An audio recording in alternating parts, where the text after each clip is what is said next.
内观法，内在的关照是灵魂临在的体现。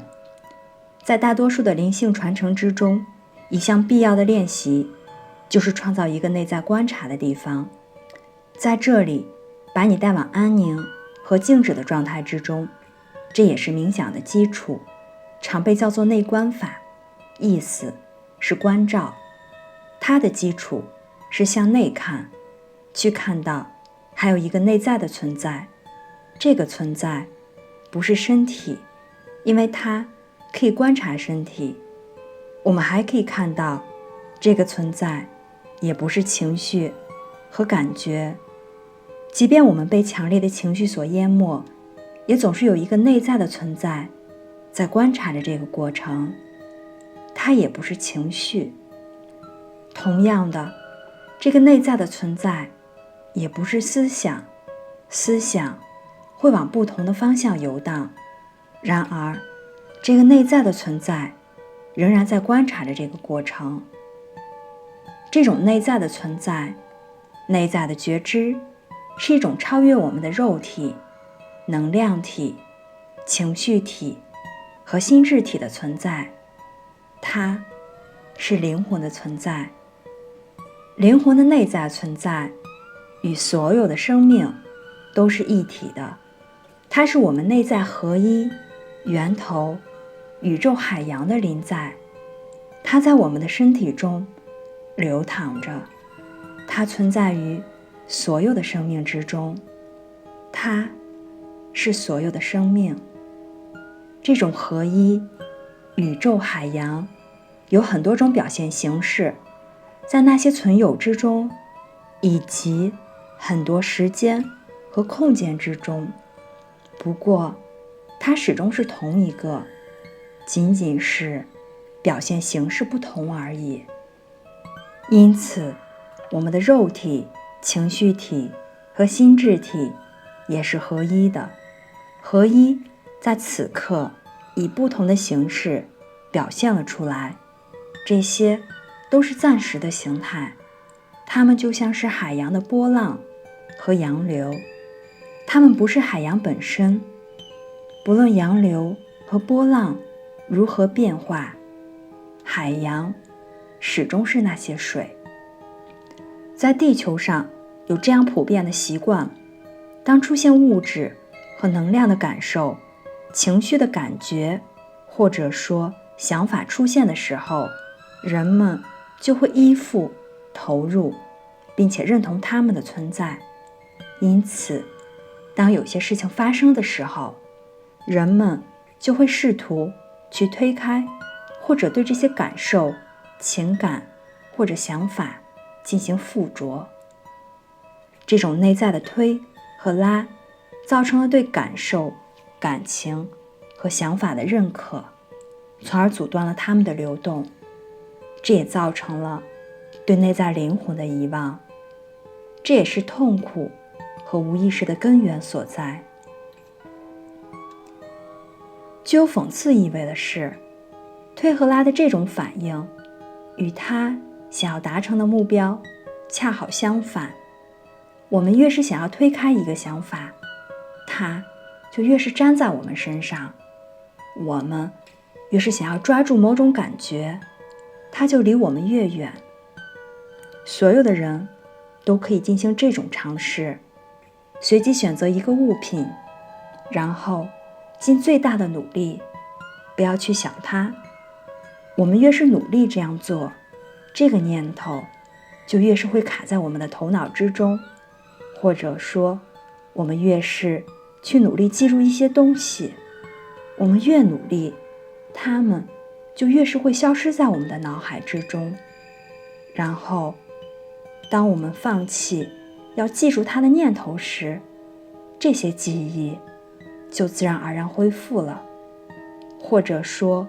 如果外部的噪音困扰着我们，我们越是试图把它推开，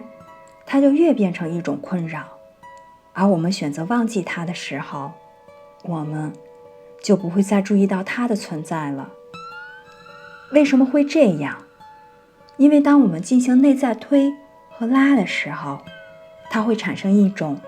对海洋临时形态的认同和附着，而不是看到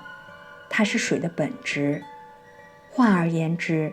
意识就会与这种分离形态的幻象产生认同，而非与灵魂内在的临在认同。然后感觉、情绪还有想法不能自然而然地流动，我们就会忘记观察者，也就是灵魂内在的临在。这样一来，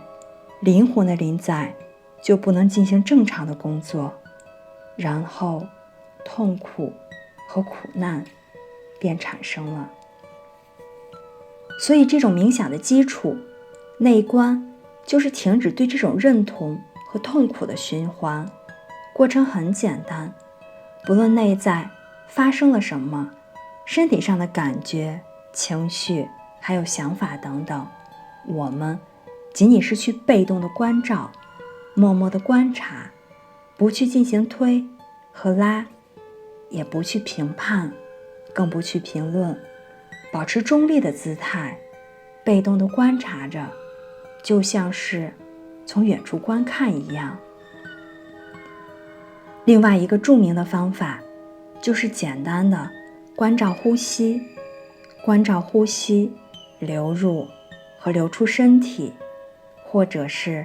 当吸气的时候，关照腹部微微的隆起，吐气的时候，腹部微微的陷落。当我们这样做的时候，不论内在或者外在发生了什么，保持被动观察者的姿态。也就是说，虽然在这个过程中有感受到情绪的起伏波动，就这样让它们发生。这样做的目的是把能量和意识带回内在灵魂的临在，然后观察者，也就是灵魂的临在，会随着我们的练习变得越来越强，与之无关的所有状态都会逐渐的消失，因为不再有能量的继续投入。内在的观察者，也就是灵魂的临在，会打开圣光。这就像在黑暗的房间当中放置了一支蜡烛，它并不需要对黑暗进行拉扯，仅仅需要圣光的临在就足够了。这样黑暗就消失了，因为实际上来说，黑暗并不存在。当圣光在的时候，也就是当意识集中到观察者灵魂临在的时候，所有不与灵魂校准的感觉、情绪和想法都会自行的消失，就像有光存在的时候，黑暗自行消失一样。而与灵魂相校准的感觉、情感和思想都会保存下来，快乐和灵感，这些也会自然而然的增加。所以身体的感觉、情感和想法，这些是我们小我的组成部分，它们应该像一个空的容器，安静并且处于静止的状态，这样它才可以恰如其分地保持灵魂的临在。就像平静的湖水可以倒映出月亮和风景一样，湖水什么都没有做，它只是纯粹的存在着，否则就看不见倒影的景色。把意识集中在观察者灵魂临在的角度，可以让我们越来越好地辨别一切，这会让我们从小我的那些身份认同、那些无意义的噪音当中解脱出来，并且越来越与灵魂，也就是合一海洋的能量相校准。当我们不喜欢的东西出现时，如果我们试图推开它，并努力地去超越它，这样做我们是压制了它的存在，它并没有离开，它只会进入我们的潜意识，并且在那里继续影响你。在某种程度上，这与我们的知觉相反。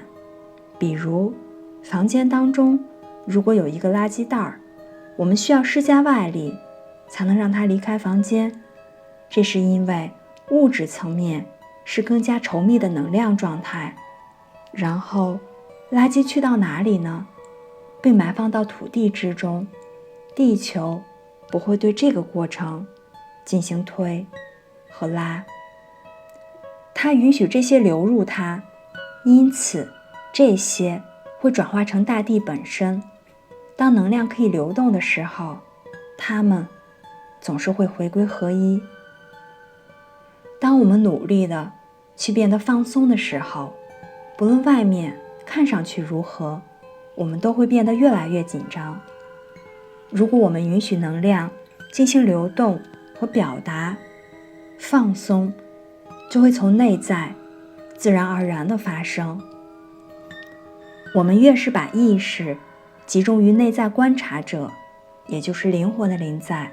就会有更多高频的能量流经我们，平和、幸福、快乐和灵感也会自然而然地增加。然后我们可以在所有的状态之中保持这种觉知，而且当我们从那个意识状态去做事情的时候，就会更加的校准、滋润和充满活力，而不是被消耗。如果我们在各式各样的能量工作、冥想或者光之作业当中保持这种集中的觉知，我们可以引导的能量就会更加强大和纯澈，也会让自己和其他人感觉到更加的快乐。